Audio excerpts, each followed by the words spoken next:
What is up, guys? Welcome to the ThinkComputers Weekly Tech Podcast. This is episode 209, and this episode is brought to you by Amazon. If you go to thinkcomputers.org/Amazon and happen to purchase something, that gives us a little kickback and, of course, helps the podcast keep on going. With me is my co-host, Ryan. What's up, Ryan? Not much. Had a little time off, but I'm ready to podcast again. Get back into it. I have not taken a week off of the website in a very long time, and I don't even think since I've worked for you, you've taken this much time off. Yeah, I think it was just needed. I think that towards the end of the year, we try to rush and get everything done for CES, and then you have the craziness, which is CES, and then after that, you're just like, it's just everything's going crazy. And for Christmas, I had bought my girlfriend a trip to Florida, and that was the plan. And I promised her that it wouldn't work because every time I say, every time we've gone on trips, I'm always still working because it's just nonstop. But I promised her I wouldn't work, and I didn't. And it felt so good to just kind of detach. I didn't even check Twitter hardly. I didn't check any tech stuff. It was just Nice. Me in the beach, which I think was much needed. And I feel refreshed now. I'm ready to go. I'm ready to put out a ton of content. I'm just ready to go. Cool. So that's I'm ready to go, man. So, let's do it then. Yeah. So, but yeah, you said I look a little tan. I don't think I'm that tan. No, I mean, I was worried in some of those pictures. You were looking pretty red to me, and I was like, he's gonna be sore. But no, I actually wore suntan lotion this time. No, I'm bad about wearing that. I didn't ever wear it when I was young, like up through high school and probably a little past, because I was always outside anyways in the summer and playing sports and all that. So I'd always get tan. But now when I'm not out there, I burn so much quicker and just don't have that year-round tan anymore. Yeah, last year when I went to Hawaii for the Oris AMD thing, I didn't put any on, and I came back and I was beet red. So I was I can't come back beet red. I have to make YouTube videos. I can't look like a complete idiot. So great trip. We just real quick to tell everybody, I stayed in a Clearwater Beach area, and it's just a great area. Just really laid back, just a lot of fun. If you guys follow me specifically, or on Twitter or Facebook, you can see all the pictures and all that kind of stuff. But let's get into tech. And this week we actually have 4 reviews. We have one that launched the week that I was away, and then we have 3 this week. So a lot of cool stuff going on. We'll first start with an RX 5500 XT. And the RX 5500 XT from AMD is what I like to call their esports card. So now that we think we have the full lineup from AMD, we don't know because there might be a bigger chip coming. But, the 5500 is the esports card. The 5600 is the ultimate 1080p card. And the 57 is the 1440p card. So we took a look at MSI's Gaming X card, and I have to say again, we took a look at their 5600 Gaming X as well. I absolutely love the Gaming X. Yep. I think that just the style, it's throughout the entire lineup. All the cards pretty much look the same. I did a double take at first because I was like, wait, I swear I've seen this, but I looked at it a little closer and realized, this is a different review. So yeah. So again, the cards look the same. Obviously, this one's much smaller than the 56, but just the overall design is really great. You're still getting that Frozer 7 cooling design with their Torque X 3.0 fans and everything like that. It's just a great card, and I think that just in general, the 5500 XT is that esports card or 1080p card. You're really not going to get into 1440p unless you turn things, really, really far down with this card. But the problem, and we reviewed a Sapphire card. The problem with the 5500 XT is that if you have a 570 or 580, there is absolutely no reason to get this card, right? So, AMD is trying to replace all of that old inventory with this. But if you have that card, one of those two cards, the performance is pretty close, so it's kind of pointless to upgrade. And you can buy those cards used for $100, and this is a $200 card. Mm-hmm. So it's kind of like, that extra $100 can go a long way in a build, I think. So that's kind of where it's very hard to recommend this card for somebody who either has that card or wants to put $100 into like an NVMe drive or RGB memory or something like that. You know what I mean? Sure. But MSI's implementation of this is really good. Like I said, I think their implementation of Gaming X is one of the best series for AMD Radeon cards or 5000 series cards. It's just great all around. You even on this lower end card, you do get a metal backplate. Cool. You will get RGB lighting, like so. This part right here lights up on the card. It's just a good card. You know what I mean? But I think that again, the 5500 is just a hard sell for a lot of reasons. But if you are building a new system, you want the newer card. You're playing mainly esports titles and 1080p titles. You're going to get over 60 FPS in pretty much all 1080p, AAA 1080p titles. Esports titles will go even higher. But again, it's not like the 56 where you're going to get higher, over 100 frames in 1080p. But if you're just playing 1080p and you want to get over 60 FPS, this is the perfect card for you. And I think, again, MSI's implementation of this is really good. So I believe I gave it a 9 out of 10. I think the only con of it, as I said, is it's just a hard sell because we have so much inventory of 580s. Yeah, some comparable older gen stuff that you can get a little better priced, but yeah. And then the reference card of this does sell for $199. This is $224, which is about a $25 premium. I think it's worth it. Custom cooling solution. It is overclocked. I didn't mention that. And then one thing to talk about with these cards, if you're comparing them to NVIDIA cards, you do get the Radeon Boost now, which is great for esports titles. So PUBG supports it, Overwatch and Borderlands 3 support it. There's a few other titles that support it now.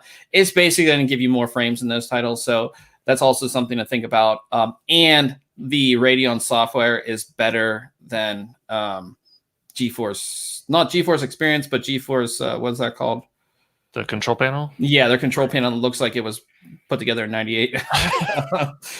So like I said, this is like probably my favorite 5500 XT. It looks like a higher end card, but it's again a lower end card. Gaming X is the way to go when it comes to 5000 series, I would say as well. So check out the review if you're interested. Again, it's just a hard sell at with the 580, all the 580s that are out there and everything like that. So yeah. And then I took a look at a case, and this is a case that I've been wanting to take a look at for a while because it's pretty affordable. It's the color that we got is a different color than a lot of other cases, especially like entry level cases. And it just has a really nice design and just like some really interesting design elements for an entry level case that kind of just set it apart from every other case that has this pretty much same design. So this case is Be Quiet's Pure Base 500. And if you look at the one that we reviewed, we have this metallic gray, which looks, the front panel of this, it looks really cool. It's made to look like brushed aluminum. It's not. I've seen that on another case I reviewed previously, like I think it was an Anades case that had that same kind of look, and it's actually pretty impressive. Like especially in these shots that you've got, that gray color looks really nice. Yeah. But that brushed look, even though it's plastic, it looks pretty nice. So I think Be Quiet, or it might have been Fractal Design, was the first one because we did go from having all like aluminum cases and at least aluminum front panels, and then they're like, why are we wasting money on this? We'll go to plastic, but we'll make it look like it's aluminum. And either Be Quiet or Fractal was one of the first ones to do it, and like people complained initially, but it's like you're saving quite a lot of money, and what's the point of having the metal front panel? You know what I mean? Yeah. So this metallic gray, I actually absolutely love this color. It looks so good. I don't even think my pictures do it justice, but it is just a great color. This is a mid-tower case. It comes with two 140 millimeter cooling fans, which is a big change too, because a lot of cases, especially entry level, come with 120s. These are 140s, which I really like. It has the filter here that covers the entire bottom. And this case is kind of cool because it allows you to do either a quiet build or I wouldn't say high airflow, but more of like an airflow focused build. So on the front panel and on the back side panel, you have sound dampening material, which is kind of cool. You can see that. And then you have the intake and the outtake. So again, a lot of entry level cases don't come with enough fans, and this one has two at least. So you have proper intake, proper outtake. You have tempered glass side panel. Side panel is held on by these 4 screws, which I'm personally not a fan of. I just never have been. That's common though on those entry level cases, you know. It's very common. And then the cool thing about the top of the case, so if you wanted to do a silent build, you kind of have this closed off section here that does have sound dampening material on it. But they also include this sort of like mesh that you can put up there as well. So one thing that we've noticed about with both Fractal and Be Quiet is they give you the option, right? Some case companies will do like 4 different SKUs depending on what you want to do. This, you have the option to do high airflow or quiet, which is kind of nice. And there's no, of course, additional cost on that. Getting inside the case is one of the really cool design elements that I was talking about. Is this so these are SSD mounts right here, but in between them is this cable routing section, but they just put this little thing here that says Be Quiet, and it's in kind of this like metallic color. It just makes the case for me. I don't know what it is. So it doesn't necessarily serve a purpose other than being a little design feature. It's a design feature, and it allows you to route your cables behind. So you can tuck stuff behind there and get through there. Yeah, you can. Okay. But it's just like this cool little design element that you don't think about, but it's like, it is a cool logo. And if you have your SSDs there, it just makes the case for me. But pretty standard internal design. Here you can see the sound dampening material on the back. And then you do get all of these Velcro straps, which again is something that you see on more higher end cases. And again, this is made to be entry level. You have an SSD mount back here as well. So technically, you can fit 5 SSDs. You can fit 2 here, 2 on the front, and then 1 in this little section. Or you can fit 2 3.5-inch drives here for a total of, 4, 5, 6. I can't add. 6 drives there. So, our build went really well. No real issues, except just like a lot of cases, you can see that the bottom lines up perfectly. This is something that we've seen and I've complained about. Just a little, like, give us a 1/2 inch down there just to get some cables through there. Yeah, you can see how I had to kind of bend, especially the USB 3.0 header. I had to kind of bend around. Everything else wasn't that big of a deal, but this header is, and again, this is not an old motherboard either. This is an X570, so that's the only kind of gripe I had with this case. Besides that, if it's long graphics cards, tall CPU coolers, you can see our completed build. Do you see how it's like just the little Be Quiet logo? It'd be really cool if there was just a little bit of lighting behind it that made that kind of glow, like it was, give it that floating look a little more. But yeah, no, it's nice. Yeah, it's like I said, it's just a little cool design element there, and you can kind of see what it looks like, with some of our RGB lights in there and everything like that. This case, I believe it's, let me see how much it's $90. I think the white and black versions are a little bit cheaper because this is like the 3rd color, and I think it's just a little bit more expensive. I do believe that you can get it without tempered glass for even cheaper, but I think for sub $100 case, it is. I think that's a pretty good deal. It is one of the better cases that I've seen, and you're not completely locked out of high airflow because you do have the airflow here on the side.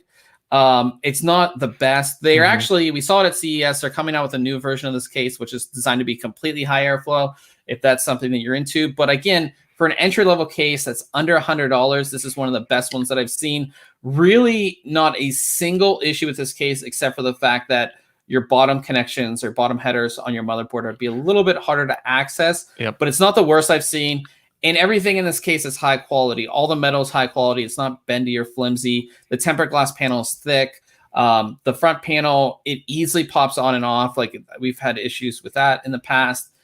Everything is easy to install. One of the best entry-level cases that I've seen in a very long time. Yeah, to me, I mean, I don't see, the only thing that stood out to me was maybe, and in the entry level, it's not as big of a deal, I don't think, but no Type-C USB connection on the I/O on the front. But it's not a deal breaker by any means, I don't think, especially at $90. You get 240 millimeter fans, which is nice. The sound dampening material on there goes a long way. So, and again, it has like a lot of those features, like sound dampening is something you don't find on an entry level case, really. And just they've really done a really great job on this. And I gave it a recommended award as well as a 9 out of 10. Just for the fact that if you're looking for an entry level case, this is one that I would highly recommend. For beginners, it's easy to build in. For seasoned veterans at building, you're going to have no problems with this. And you can do a lot with it as well. So, I mean, you can fit, I believe in the front, you can fit a 360, and at the top, it's either 240 or you can fit a 280 up top. So if you did want to do some water cooling, you can do that as well. So, I said, just for $90, it is the case, I think, at least right now at that price point. So definitely check out the review. And if you're building a new system, I'd highly recommend this case for sure. And then you reviewed a new AIO from Corsair. I did. I sure did. You did. Yeah, you did. I did. You took a look at the very long named IQ H115i RGB Pro XT. Yeah. It's So yeah, this is a new all-in-one from Corsair, who definitely is not new to the AIO game, right? They've kind of had the almost the same looking cooler for quite a while. That squared off water block there with the Corsair logo lit up and the ring around it. But so this is the 115i. So it is the 280 millimeter size. They also have a 360 and a 240. So this just takes a little more space, gives you a little more surface area, as compared to the 240. So comes with dual 140 millimeter fans. One thing to note, and it's kind of surprising with the way they named this, right? They've called it the RGB Pro XT, so RGB is obviously in the name, but the fans that they include aren't RGB. So once we scroll down to the fans, I'll talk about that a little more, but you can see the kit there.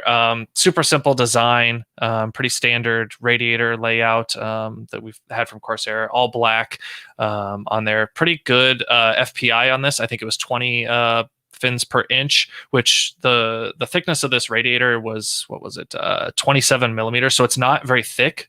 We looked at a couple other AIOs recently that ranged anywhere from 36 maybe to 28, 27. This is actually the thinnest one that I've looked at so far, but it has a pretty high do you think fin density. Do you think that Corsair does that for compatibility? The thickness, I think that probably adds to it, right? You put it on top of a case and it takes up a little less room. I think that's probably part of it, yeah. And then they can get away with a thinner radiator and higher fin density, as opposed to having a thicker radiator with a high density, right? It takes more airflow and pressure to get that air through there. So I mean, it's just kind of that balance you have to make between radiator thickness and fin density. And in our performance testing and the sound of this, it was fine. It's an all-in-one. It's sealed, so you're not going to have any threaded connections that you can disconnect. Braided sleeves on the tubing, which is nice. I really like Corsair's material that they use on them. It's pretty flexible. It's nice and smooth. Some of them are more of a plasticky type material, like a kind of hard and rough, whereas these are nice and smooth. They don't feel like they're going to snag, and they're just allow you to route it and put the radiator where you need to in the orientation you need. So yeah, the two fans that were included are their ML series fans, which is their maglev technology, so better performance, quieter. But I would have really liked to see RGB fans with this kit. and obviously they have their Platinum series that does have that RGB fan. So without the RGB, we save a little bit of money on the cost. Yeah. So that's a you know, kind of And offsets wiring. that. And wiring, right? Yeah. I don't have to. Oh my gosh, yeah, you don't have the best of wiring. But I also wish that these fans had the rubber pads on the corners, which they don't. They almost look like they do. These aren't rubber pads? They are not rubber. That is just a molded plastic there. That's weird. So I really like to see rubber pads, especially when you're using them in water cooling, to just kind of keep down on vibration. But that being said, you know, it ships with mounting hardware for AMD and Intel systems. You know, your 11.5x platforms, AM4, and Threadripper as well, the TR4. So it comes with for TR4? Yeah, I believe it did. I don't have it. Where's my?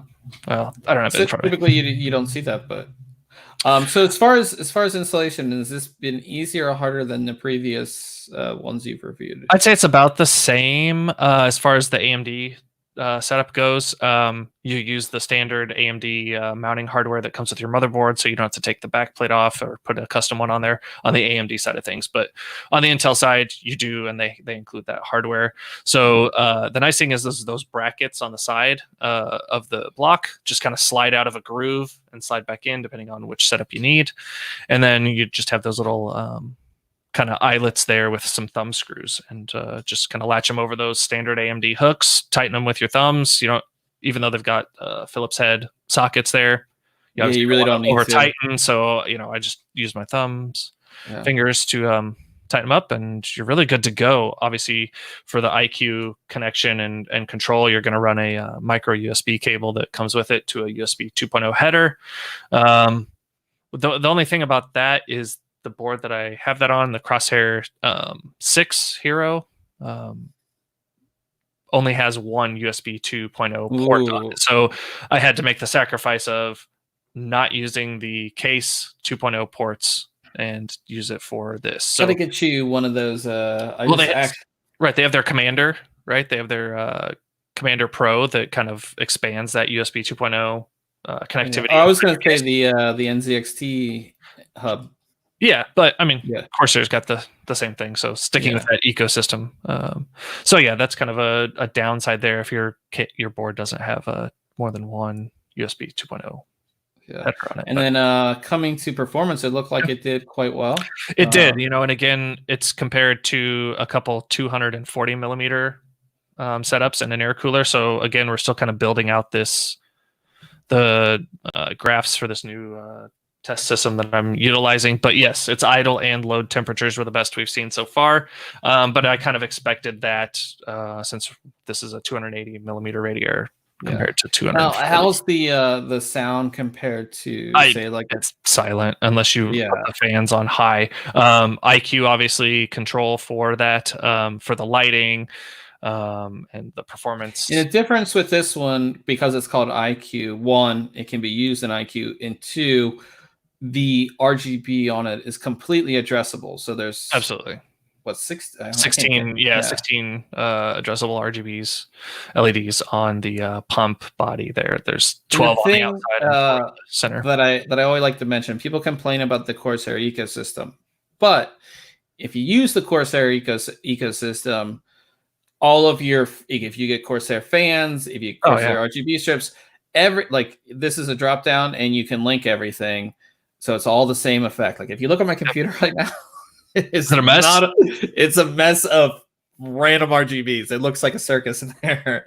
And at CES, Corsair did announce that IQ works with or sync, or something. So Asus motherboards, and you can set your fan. You can see the fan speeds in real time. Yes. So right there, it's on the balance setting. So kind of balanced fan speeds and pump speed. One thing that's kind of, and I noted here, is you got the temperature on the right side. That's not the temperature of your CPU, but the temperature of the cooler, right? So just kind of keeping that in mind. I don't necessarily recommend utilizing that to keep track of your system temperatures. It's fine to keep track of the loop temperature, right? As long as you keep that in mind. So Awesome. But you can customize that obviously to. This is the first time I've seen the iQOO implementation of an AIO. I've been just all RGB and gaming stuff, so it's cool to see this. This reminds me of what was the old one called? Link. Corsair. Is that what it's called? Well, Q is used for this, or no? Did they use Link for? They use Link for they use Link for the coolers. And so it's got a 0 RPM mode as well, one of those settings, so it can spin down if the pump and radiator can take care of your cooling needs. So it has some graphing and some notifications and controls. So if you want to shut down your PC after a certain temperature, things like that. Nice. Pretty standard stuff for iQOO, and then just a few shots there, a little GIF at the bottom of some of the RGB in action, the lighting options there. So what did you give it? You gave it. I gave it a solid 9 out of 10. My real only complaint was that they weren't RGB fans, but at the same time, for the price point of $140. I don't think it's too bad, right? You've got fully addressable RGBs on the pump itself, the iQOO compatibility. It performs fine. I just wish, we had RGB there. So, but then you get in a whole nother price point. You'd be closer to, I think probably 175. Yeah, range. Probably maybe close, maybe even higher than that. Maybe higher, right? Yeah, depending on what they included, right? Yeah. Well, awesome. Definitely. But no, I liked it. Yeah, great kit. So. Definitely check that review out as well. And catching up on our chat, Jim is in the house. What's up, Jim? And Mike is here as well. Mike, what's going on? So that's Jim and Mike from Home Gadget Geeks, which, I mean, we can kind of bring that up right now, but we'll be live on Home Gadget Geeks tomorrow night. On their podcast. So we'll be kind of covering some of our CES content as well. We've been playing games with Mike and streaming with him quite a bit lately. We are getting them into Apex, which has been Mike's into Apex. He's already better than Ryan, so he's already better than Ryan. We've converted him kind of from console gaming to PC gaming. He's loving it. He's sharing all sorts of stuff. All I have to say is mouse and keyboard over the controller. That's all I have to say. But yeah, just real quick into our last review of the week, and then we'll get into some other stuff and contests and everything like that. I took a look at Kingston's KC2000, which is kind of like Kingston's, I guess you would call it their high-end Gen 3 drive, but it's not under the HyperX brand, which would be like their, I guess you would say, higher performance brand. So it is one of the first drives to use 96-layer 3D TLC NAND, and it uses the Silicon Motion SM226EN, which has been proven 8-channel controller. It's used on a ton of Gen 3 drives. And I think overall, there's not a whole lot bad to say about this drive. One thing this drive does have that not a lot of other drives do is it does have 256-bit AES hardware encryption. So if you're using a work machine that requires like Microsoft eDrive or any type of encryption, you need that. And this drive has it. But at the same time, they are pricing this at a premium because of that. And a lot of other enthusiast drives with, the same type of performance are a little bit cheaper. And that's where it's kind of this drive has a little weird, it just doesn't fit. To me, it doesn't fit an enthusiast segment, and it's obviously not designed to be specifically a work drive because it's super fast. It doesn't need to be as fast as it is, right? It's kind of a weird middle ground there. Yeah, it's just a weird drive, and we've always seen Kingston attack price because they can do quantity, and it's priced $20 higher than a lot of other drives. It also, I mean, if you look at it, it's not the prettiest drive either. And when you have competing drives that come with heat sinks that just make them look cooler in your system, this drive, I mean, I see this going into as a replacement laptop drive. That's the thing. It's double-sided, so it might not fit. It's a double-sided. Okay. It's double-sided. So it's just really weird placement for it. I would say it's not a bad drive. It performs really well. We did have some heat issues, and that's another thing I talk about with the heat spreader. Even a simple heat spreader, we did have it throttle. At least I thought it throttle. I can't specifically tell if it throttled because in some tests it did, some tests it didn't. But obviously there was something going on there with this drive when it came to that. Okay. And again, a simple heatsink would have fixed all of that. You know, it's a fast drive. So the sticker there doesn't have like the standard copper or pretty common copper to just kind of spread that heat. Okay. Yeah, it's just a normal sticker. And then one thing that was interesting is that this drive uses the same controller as the ADATA SX8200 Pro, which we actually test. And the 8200 Pro uses 64-layer TLC. This uses 96-layer, which should be faster, yet the 8200 Pro beats it. We don't know why. And maybe some firmware settings or something. Yeah, I think ADATA has done a really good job with firmware. And I think that maybe because this does have the encryption and it's not a business drive. Like I can't say it is because it's not. But because of that, they might have toned down like the peak performance for longevity, but I don't know. And if you look at the prices of like the highest performing Gen 3 drives that we reviewed, this drive, the 1 terabyte is $173. The WD Black SN750 is $158.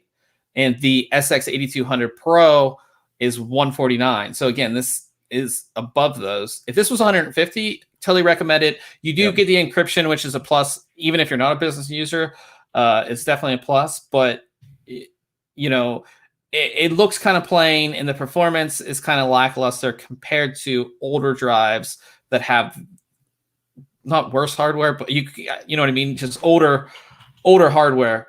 So I only gave it an 8 out of 10. I still think it's a good drive. It does come with a 5-year warranty as well.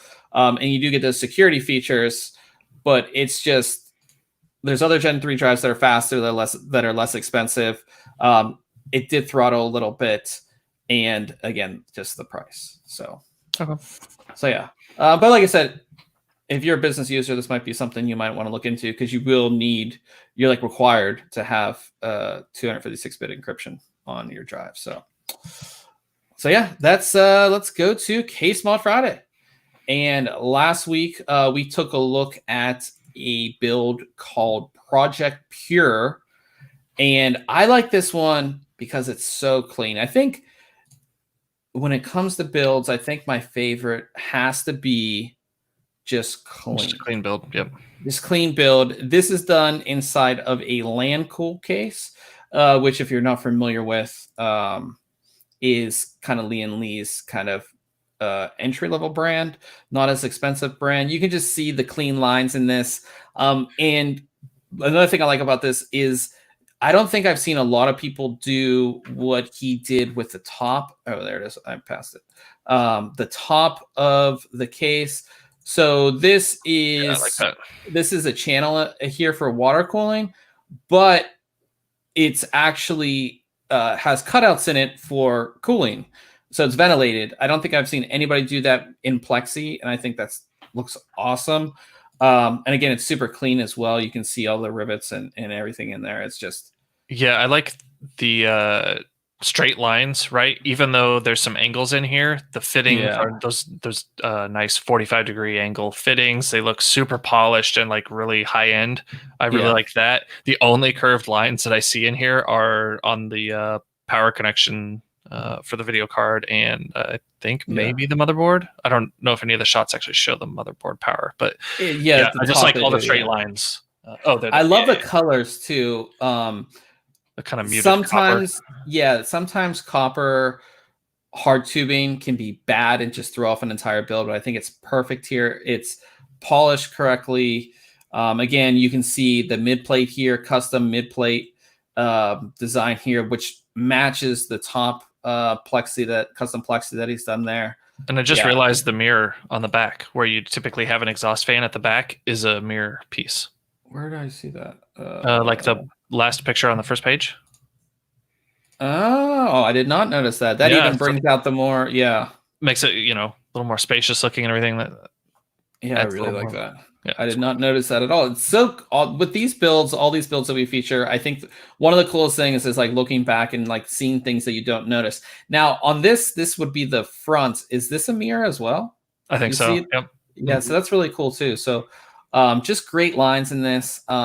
Definitely check this one out. I just love like the clean lines, as you said, all of these different fittings and everything. Well, the screw heads, right? Using the hex Yeah.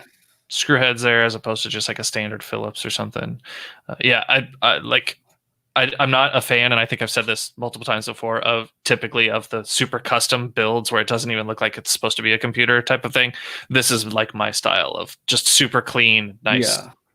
This is what I want sitting on my desk, and I have this RGB monstrosity behind me that's just it's missing like IO slot covers right now. It's just like a mess. And it's like, well, someone that's not like familiar or up on enthusiast PC and stuff, like this that we're showing here, they may not like think anything special of it because it doesn't just like jump out at you, and they'd be like amazed at your infinity mirror, RGB vomit. So yeah, no, I really like this build. So definitely check this one out. If this isn't your thing, we of course have a full section of Case Mod Friday builds that you guys can check out. So it's all on the website. So definitely check that out as well. And we'll go to our contest that we've been running, and we've had a lot of people really want this. And I think we've given away a lot better things before, but I think the reason why people like this is because you get a choice. Yep. So we're giving away a $50 gift card to the online store of your choice. As long as we can get you a digital code or whatever it may be, you can get a $50 gift card. So obviously, for reference, I have Amazon, Steam, Xbox, iTunes, but it can be Walmart. As long as we can get you a digital code for a gift card, we'll do that for you. It's worldwide as well. Again, so as long as we can get it to you in your country, if you're the winner, super easy to enter, just like all of our contests. It's done on Gleam. 11 different ways to enter this. And yeah, just get your entry in. So just a little over 2 weeks left on this. And the next contest we just locked down today, actually. It will be for a product that is launching, and you'll be one of the first people to get this product. So definitely stay tuned for that. But I think this gift card was a great idea because it gives people a lot of choice. If you want a game, if you want something on Amazon, if you it can be anything if it's if you choose Amazon. Yeah, or if you want, like, I'm trying to think of some crazy store like Bass Pro Shop or something, or whatever it may be. As long as we can get you like a digital gift card or e-card, we'll get it for you. So definitely check that out. If you go on the website, just click on contest. It's right under there. So really excited to get that out to you guys. And we'll move on to news this week. And there's one story this week that I think a lot of people have passed over, but it's really interesting for a couple reasons. One is form factor, and the other is because this is supposedly the technology that Intel's using on their graphics cards.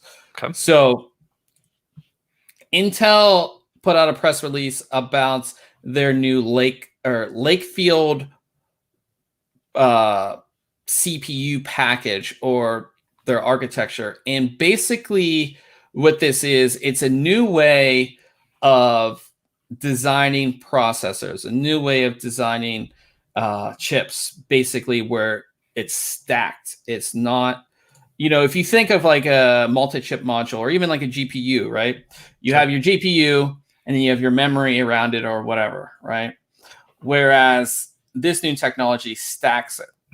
So you have a stack, meaning that, your essentially your process or your units would only be a, smaller size. Do you want to show a picture? Yeah. I'll bring it up here. So, cool. This is what they're really talking about, is this little chip here is stacked. It's not just the CPU, right? It's your CPU, it's your memory. And it's using this technology called, if I say this wrong, I'm sorry, Foveros technology. It's 3D stacking technology. So again, instead of having, CPU, memory, IO, all of these different little chips, it's all in one. And what they can do is they can put out a product that looks like this, or a package that looks like this, where you can see where you would have your different connections, right, to other things, right? But this is going to enable smaller devices that can be more powerful, and I think that's really cool. And they actually list a couple that we've already saw. The Surface Neo. I don't know. I think we talked about that on the podcast. Yeah, the Surface Neo, and then the Galaxy Book S and the Lenovo ThinkPad X1 Fold will use this technology. And I think that going forward, we're going to see smaller, more powerful devices because of this technology, this Foveros 3D stacking technology. Well, yeah, I mean, if you can combine all that into a single, essentially, chip, right? Just think of all the space you're saving on a motherboard. You don't have to route, devices can talk so much faster to each other than. That's the thing that I haven't done a whole lot of research on this technology specifically, but that's the whole thing too, is you don't have the traces to get, you have instant access pretty much between components. But the biggest thing I think with this is, again, reduced board size, right? So I think it's gonna be really cool to see devices get smaller yet very powerful. I think it's the thing that we struggled with for a very long time, is bringing in these small devices that actually can do things. I'm sure everybody remembers the netbooks, which did nothing. So if we could have small little devices that are actually very powerful, and we've already gotten there with cell phones, I think, but this is, I think, is going to bring a whole new breed of devices that can do a lot more. So I think that is really cool.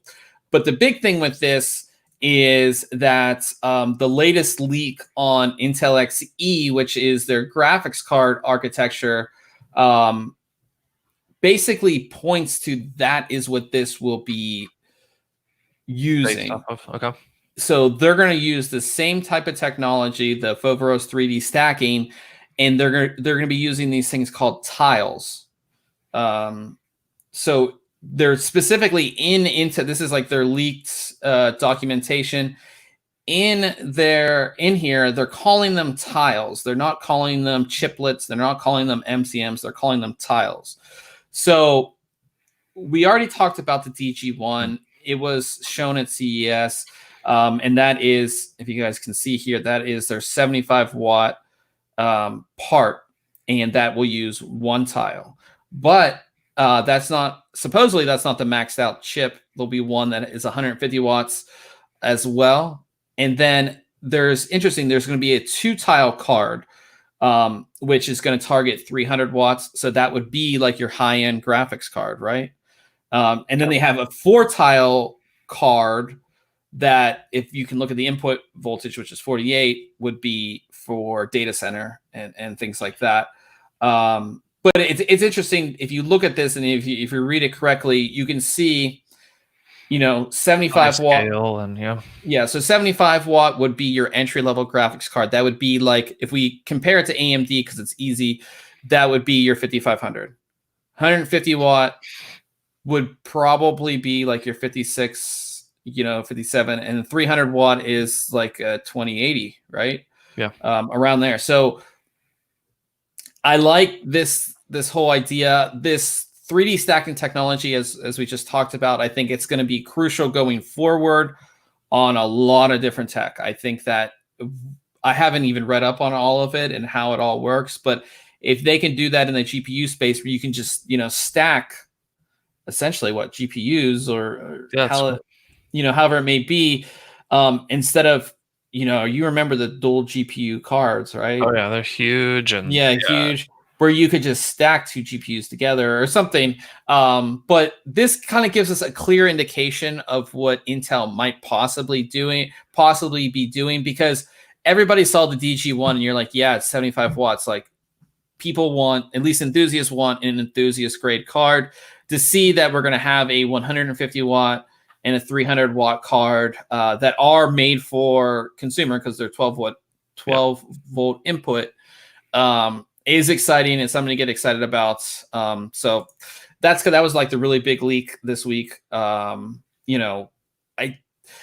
I'm more excited now than I was before, because after I saw the DG1, I was like, it's an entry-level graphics card. Yeah, this kind of shows, okay, there might actually be something that we're going to be interested in. Yeah, that's going to be a very good performance level card. And like I said, the 3D stacking technology, I think, is, if it gets introduced with XE, I think that would be a game changer for a lot of different reasons, and going forward when it comes to GPU design. So pretty excited for that as well. Another Intel leak this week is a supposed future mark system info tab that shows the Core i7-10700K. This, of course, is Intel's upcoming 10th generation desktop processors. This is an 8-core, 16-thread part, which does show that it will have a boost clock of 5.3 gigahertz, 3.8 stock clock. So basically, it's like a 9900K. And because it's the Core i7, we would guesstimate that it would be under $400. So whenever these are supposed to come out, hopefully in April, you should be able to get 8-core, 16-thread, 5.3 gigahertz, boost on this. Basically a 9900K for under $400 if pricing remains hopefully the same, generation. Yeah. So yeah, I'm in the notes there, you've kind of got it coming up against the Ryzen 7 3800X. Yeah. Obviously, faster speeds and probably better performance if that's the case. Yeah.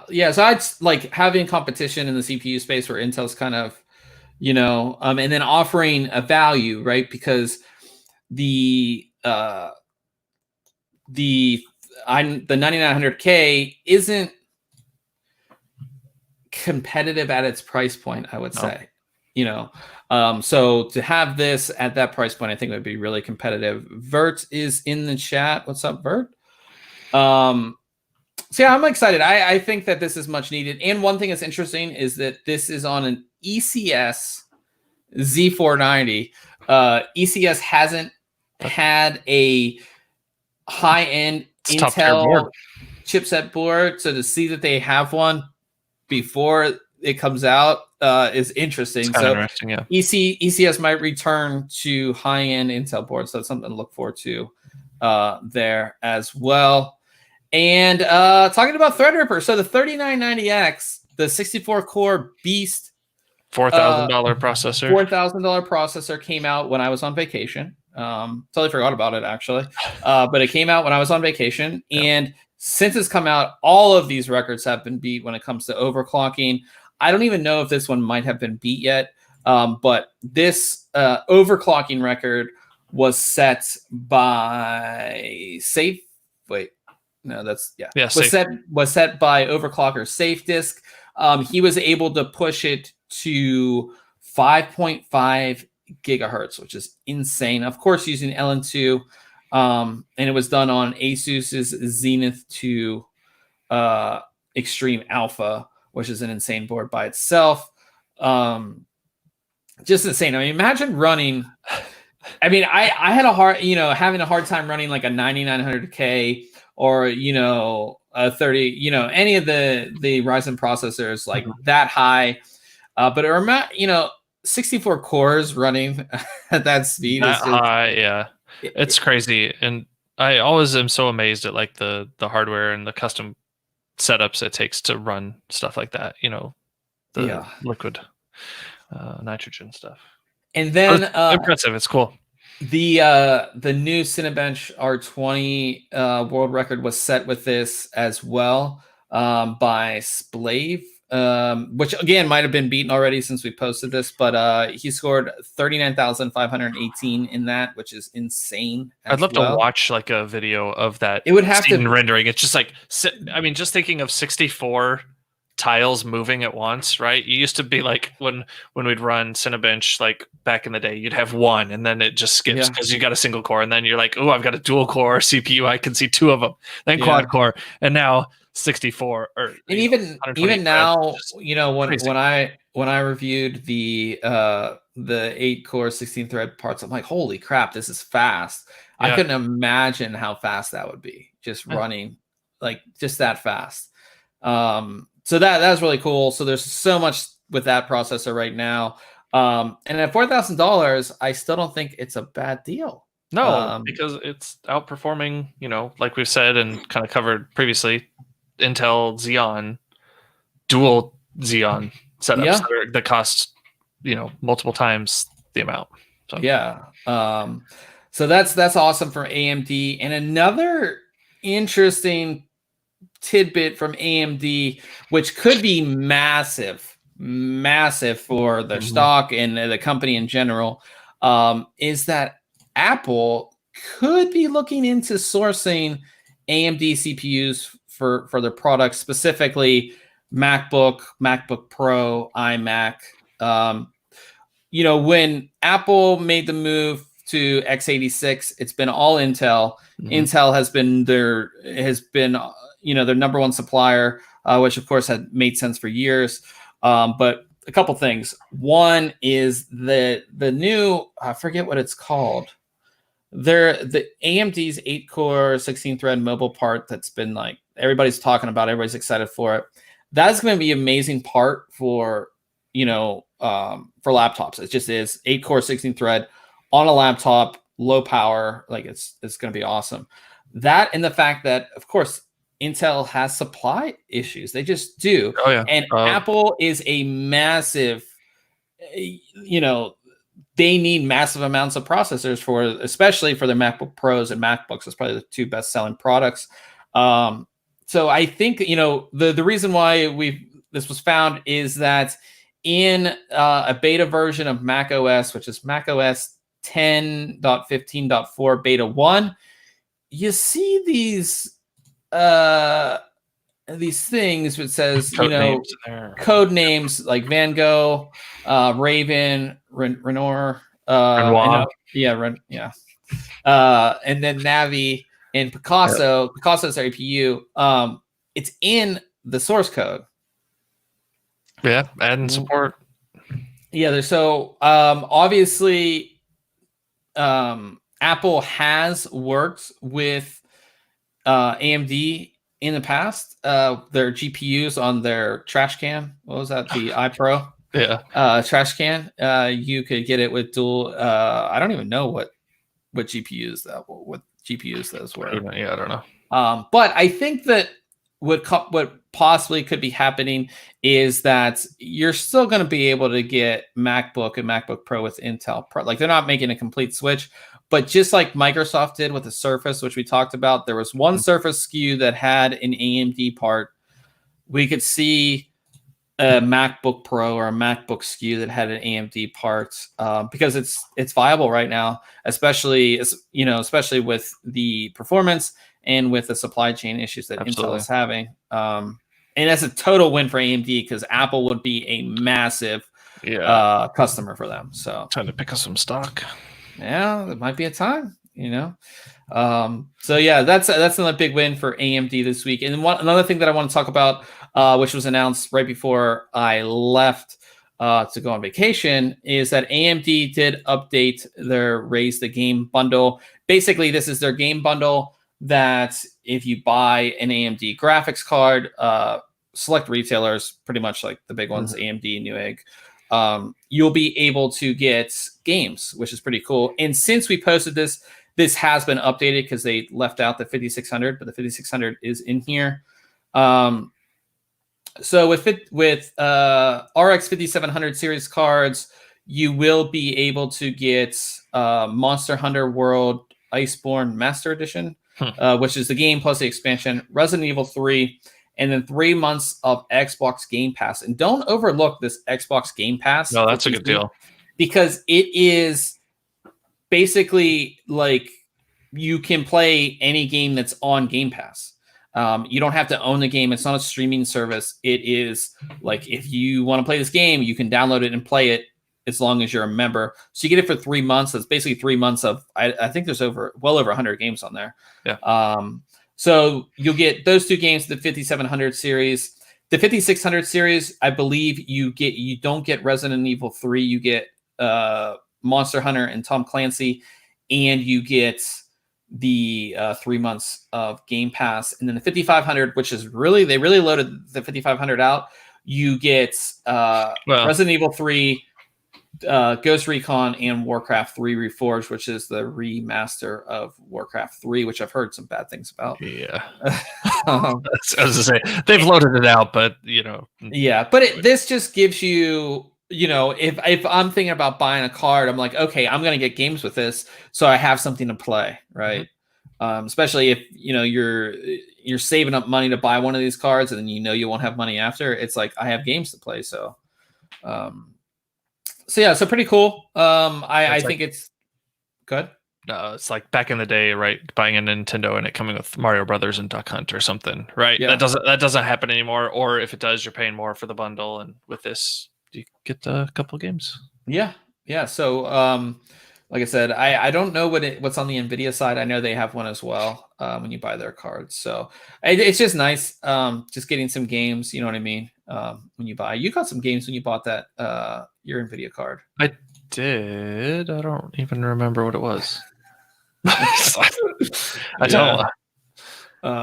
But talking about gaming and Nvidia specifically, Modern Warfare. Yeah. And talking about Modern Warfare, because this has to do with it, is that just last week or a few days ago, actually, NVIDIA officially announced their GeForce Now, which is a streaming service. So this is a streaming service that allows you to, if I have a MacBook that has integrated graphics, as long as I have a good internet connection, I can stream any game that I want that I own. So like we play Apex, I could use GeForce Now to stream it so that I could play the game on any crappy device. It also works on Android and I believe iOS as well. And it came out of beta, and I think it's free right now. And that gives you 60 minutes. I don't know if it's a week or a day for free. And then it's $5 a month for, I don't know if it's unlimited, but those are the 2 tiers right now. Okay. And it's basically all the biggest games are on there and everything like that. But it just announced that Activision Blizzard, which is Activision and Blizzard, they're the same company now, they pulled all their games off of the service, which is kind of a big blow because if you think about it, that's all of the Call of Duty games. Some big titles. That's all Blizzard games. So that's World of Warcraft as well as Overwatch, which are 2... Hearthstone. Yeah, Hearthstone, like all of these, I mean, just the player base that's just in Blizzard games, as well as the massive player base that plays Call of Duty, all of those games won't be able to use GeForce Now. It is a huge blow to GeForce Now, I think, because all of the Activision Blizzard games were there in beta, and there's been no reason why Activision Blizzard has pulled out of this, only for the fact that I think that they might make their own streaming service where you can pay a fee to stream the games, right? That's the only thing I can think of. I'm just not sold yet on game streaming. Like I have crappy internet, so I can't really say that it would ever work for me. I don't know. I haven't experienced it in real life, so I shouldn't like crap on it too much. But I don't know. We'll see. Maybe get a trial going or something. Yeah, it's just never been great when the conditions are right. Like they showed it at CES, I think 2 years ago, and it played great. Mm-hmm. But to act, and that was only I played a game for a little bit. I wasn't playing like an esports title, like Apex, where it's fast and like how is that delayed because it's not being send those commands all the way there. Yeah. We've heard all the issues with Stadia, which is Google's thing, which has been a shit show, at least from everything that I've heard, as well. So I just think this is a huge blow because that's a big player base that's like, oh yeah, like I can play Call of Duty at the office now on my crappy work computer. Oh wait, now I can't. You know what I mean? Yep. So yeah, that's kind of a bummer for that. But the other interesting gaming news this week is that apparently BioWare is going to try to do some type of reboot with Anthem. Anthem was one of the most highly anticipated games of 2019. Yep. That E3 trailer, which was insane, made it look like this is going to be the awesome game. The game that if you bought an RTX card, like a high-end graphics card, like it was the game to play. It had so many issues. There's actually, we link the Kotaku article on everything that went wrong with the game. The game is just horrible. It's just another example of when you fake things and don't make them correct and rush the game and all that's you've got that deadline and you just release it because you've got to hit that deadline. I don't like that. So BioWare said that they're going to be kind of trying to reboot it. They want a more satisfying loot experience, better long-term progression, more fulfilling endgame, and they said that it's not something that can be done with a simple expansion or just an update. So they put out this blog post. Who knows? I mean, it already has, like, once a game has really bad karma or just a really bad reputation, even if they try to reboot it, it just doesn't. Yeah, that ship sailed almost. That's like a ruined, you can't even use that name anymore because. Yeah. And even with just like Warcraft 3 Reforged, like people were excited. I was excited for it. And then you hear all the issues that it's had. Even these great franchises that try to reboot games or, remaster them have had crazy issues. And I think a game like this that has put a bad taste in a lot of people's mouths, and for the fact that if you read the Kotaku article about all the internal problems and how they treated employees at BioWare and all that kind of stuff, like, you don't want to give them your money anyways. So I don't know what they can do to make this game anything. I don't think I'd try that. Maybe they might make it free to play, which you saw that happen with Destiny. Mm-hmm. Maybe if it's free to play, I might check it out. But besides that, I don't think I'd give them my money. I don't know what your thoughts are. Yeah, on that. No, I think that trailer was pretty awesome. And then just way too many issues and just almost dead on arrival. I felt like. So it just wasn't a good. It wasn't a good game. It just was never finished. It was like never finished. It was just not good. But yeah, that's the news. I would love to see what Anthem could have been. I was really excited for that game. Premise and yeah. It's just I don't know what they can do to try to fix it. I really don't. So yeah. Coming up to what we have coming up next week, I will be taking a look at the first CPU cooler that Corsair has released in 8 years.